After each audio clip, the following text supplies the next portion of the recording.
it says what you see. So I'm sort of like, let's see. Excellent. So thank you. So I thought, I've got 15 minutes, and I thought I would just tell you a little bit, really briefly about Swarm, just a little bit about myself, so you can just know a little bit of context, and then into the kind of Project Wild Thing story. I'm assuming everyone's seen the film Project Wild Thing. Yeah. There's a few shaking heads out there. It's just not good enough. I've got some copies in my bag, so if anyone wants one. I just want to say up front though, with Project Wild Thing, I mean, I'm coming here to talk about it, but it's the Project Wild Thing and the Wild Network that's come off the back of it. I mean, it is an extraordinary collaboration, and I think so. There's thousands of people that have sort of been involved in this project, and I think that's why it's working. But it's also it's sort of an experimental project, which I'll tell you about, and I think there's some lessons, quite messy lessons, in there somewhere.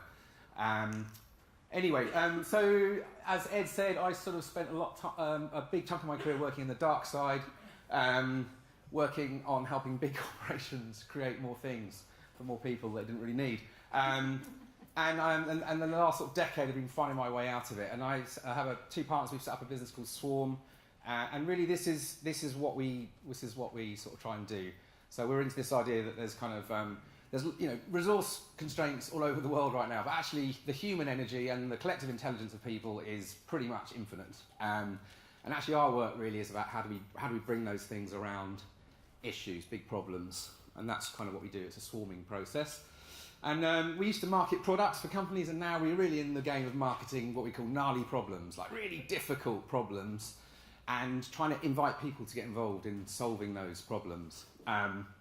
And we want to make a more beautiful world. That's kind of what drives us. It's quite simple. So we're collaborating on quite a few gnarly problems at the moment. There's lots of gnarly problems out there. That's the one thing, there's all kinds of things you can look for. I'm going to talk about the Project Wild Thing, but just briefly, there's a couple other things. We've been working on a project this year about getting people to talk about climate change. Apparently no one talks about climate change, but the average British person apparently gets to about 5 minutes, and then it becomes too uncomfortable, so they don't talk about it.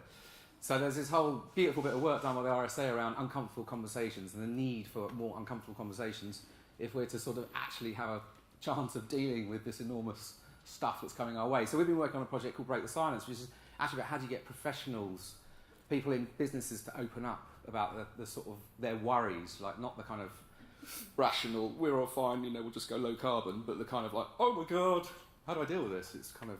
So that's a project called Break the Silence. We have a project called Good for Nothing, which actually featured in the Project Wild Thing journey. But that's really about, again, sort of how do you start new ideas, particularly in new types of social businesses, and how do you get communities to solve problems at a local level when everything's been monetised.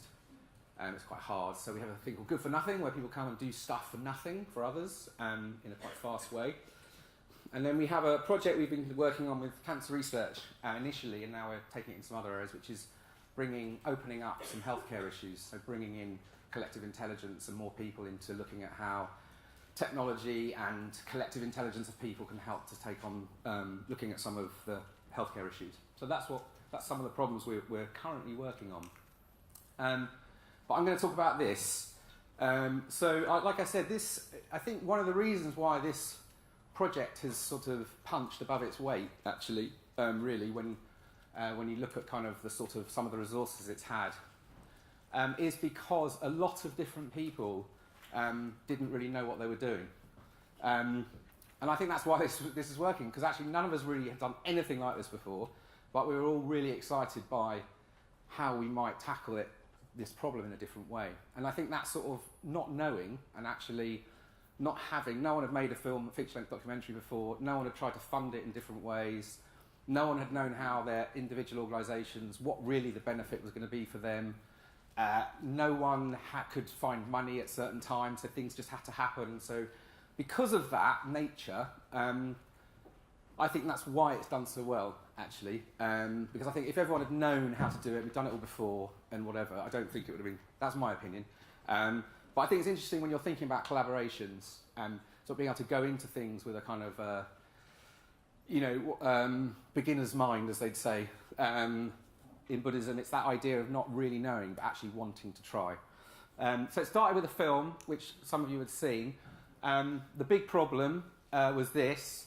I mean, there's loads of things actually, but these are some of the issues. You know, basically kids just aren't going outside as much. And in the last 30, 40 years, it's been sort of pretty significant. You know, so these are some of the headline stats, which is interesting. 90% roaming distance from home, shrinkage. I love this one. You know, more kids can identify brand logos than local flora and fauna. This is a good one. More British kids going to A&E from falling out of bed on a year basis and falling out of trees. And then you've got kind of the mental health stuff and obesity and depression, all the stuff we know that's going on. And also we know that time outdoors, time spent in natural environments, again, this is, you know, we've known this stuff for thousands of years, but we've sort of forgotten about it in the last sort of few decades. And so it's a massive problem. And so the film, and I think this, you know, this idea at the end, so what happens if an entire generation does disconnect? You know, we know sort of where we find ourselves right now. It's, you know, you need people to love love the non-human world. And so that's the problem. I think the film, what was interesting, I think, to the reason why, again, the project has sort of punched above its weight is because when it started, when the film idea hatched off the back of a number of different people. Obviously, the National Trust had done this Natural Childhood Report. There were some key individuals like John Alexander who'd been looking at film around. He'd been looking specifically at the nature deficit stuff from Richard Louv and thinking he's an ad man, was an ad man, and was thinking film. There's an interesting idea here. Britt Dock, who initially could help broker that making of that film. And there was even, a brand of butter, Arla, who originally put some money into this and then disappeared before the film got finished, but they helped enable the first part of the funding of the film. So there's a number of things that happened, but also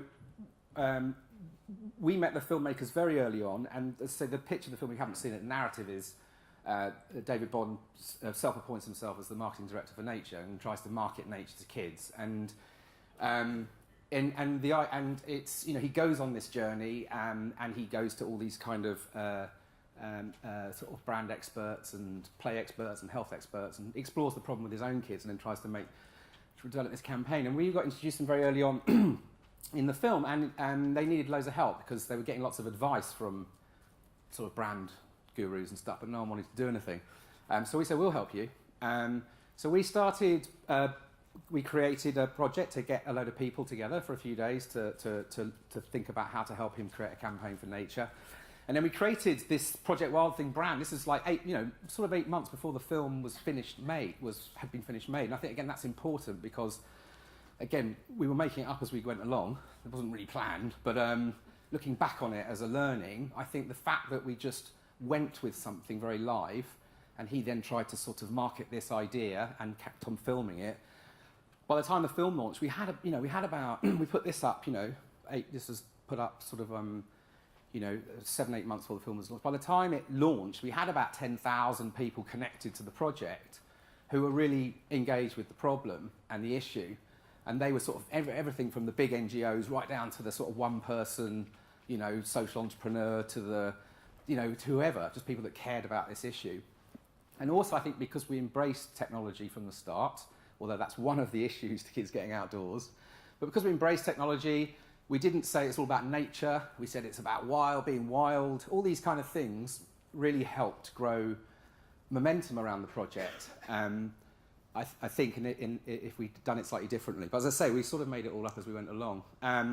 We use this kind of swarming approach, and that still is at the sort of heart of how the Wild Network's trying to operate, which is, I'll tell you about that, come off the back of it. But getting lots of people in these organisations and beyond, and getting them together and getting them to work together on ideas rather than just sitting and talking about stuff, getting them to work on ideas and to share their ideas and what they're doing.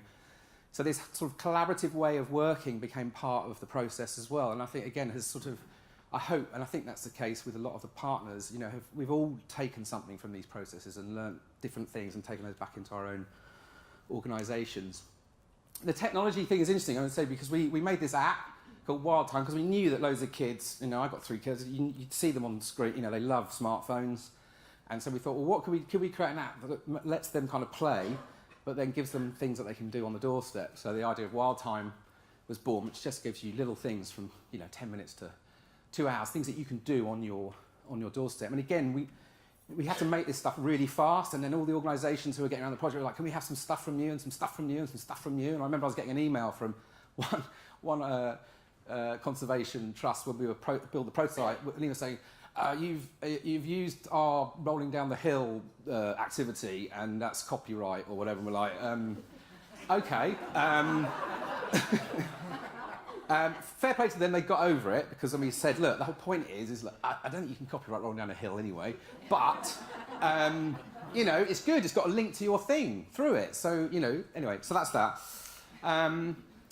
So yeah, all kinds of, it was, as I say, it's bottom up. It was built sort of very grassrootsy.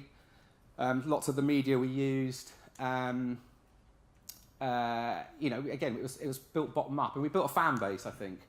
And it punched above its weight again because the community started helping.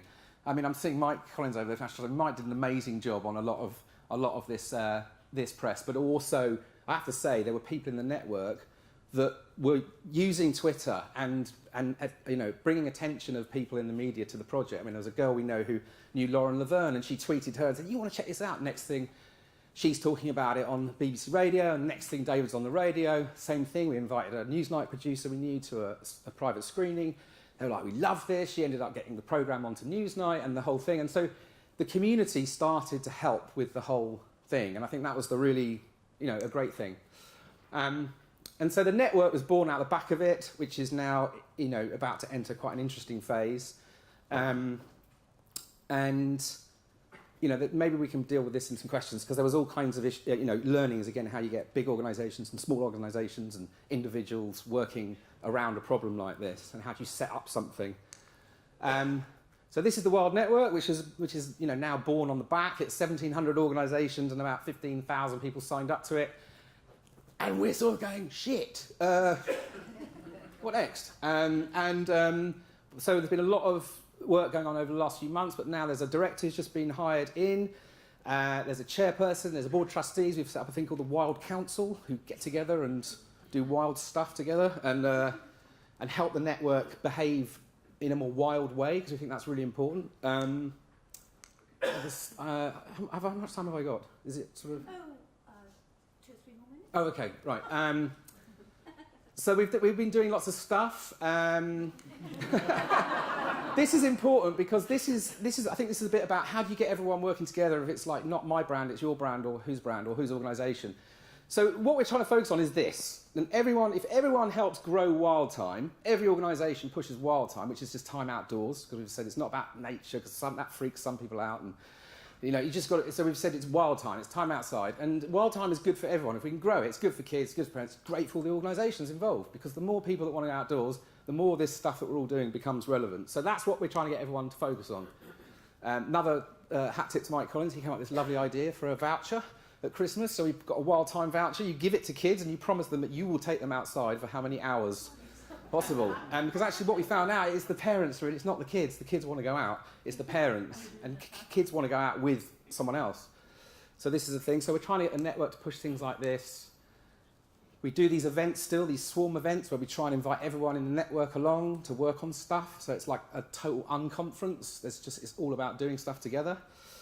We did one in Bristol. We've been to a festival this year, and I think what was interesting, we curated the whole space at a festival, and we had 12 organisations in this whole area under this idea of Wild Time, and it was proper real-time work. It was amazing, and everyone working with kids, doing the stuff we're trying to do.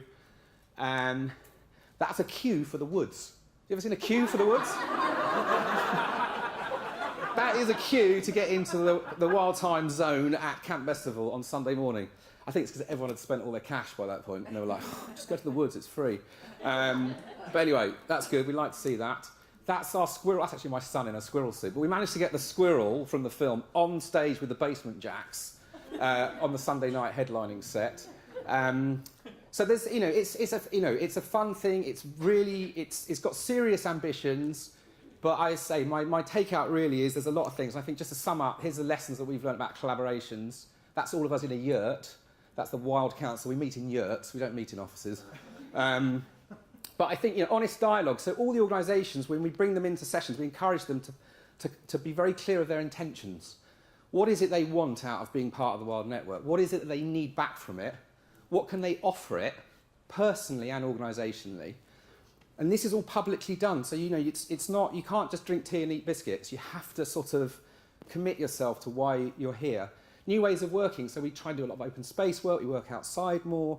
And we try and work in these challenge-based ways. It's fun. We try and make it fun. We try and make it wild. We learn from others. There's lots of diversity coming in. We've got people coming from the tech industry. We've got some people coming from Greenpeace. We've got commercial world. We've got all the conservation crew. And we're all learning from each other about our own ways of doing things. And it's an opportunity to innovate. The Wild Network is a place where bigger brands, and I think the National Trust has led on this big time, been amazing, is playing a bit more with ideas because they can. And so, it's a great thing, a collaboration around a problem that you all care about, because actually you can learn some new things and then go back and say, maybe this will work in our main organisation where we don't always have permission to do stuff.